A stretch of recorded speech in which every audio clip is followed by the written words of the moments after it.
সারাদিন আমরা জলে যারা ডুবে গিয়েছিল, তো পুরা শান্তিরবাজার এলাকাকে ডুবিয়ে দিয়েছে জল। আমাদের মাননীয় এমএলএ প্রত্যেকটা শিবিরে গিয়েছেন, যারা রেস্কিউ করার দরকার তাদেরকে রেস্কিউ করার ব্যবস্থা করে দিয়েছেন। উনি নিজেও মানুষকে রেস্কিউ করেছেন। সারাদিন আমরা এই কাজ করার পর আমরা গেলাম মুহুরীপুরে যাওয়ার পরে দেখি সেখানেও রেস্কিউ চলছে। তারপর ওয়েস্ট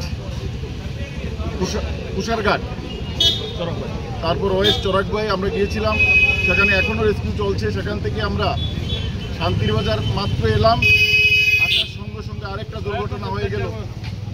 শান্তিরবাজারে ঠিক বাজারের যে পূর্ব দিকে যে আমাদের ব্যবসায়ীদের দোকান আছে, গোডাউন আছে, আচমকা সেখানে আগুন লেগে গেল। সেখানে আমরা আমাদের মাননীয় বিধায়ক নিজে দৌড়িয়ে গেলেন, সেখানে গিয়ে আগুন নেভানোর কাজ করলেন। এখন আগুন আপাতত নিভে গেছে। তো জানি না কি হয়েছে, একবার জল একবার আগুন, যেন আমরা খুব একটা কী বলবো পরিশানির মধ্যে আছি। তো আমরা তারপরেও বলবো এলাকার মানুষ যাতে সতর্ক থাকে।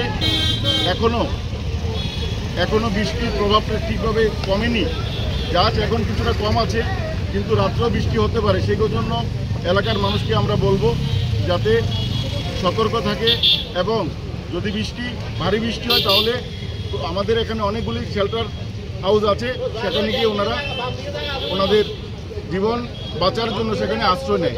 ধন্যবাদ।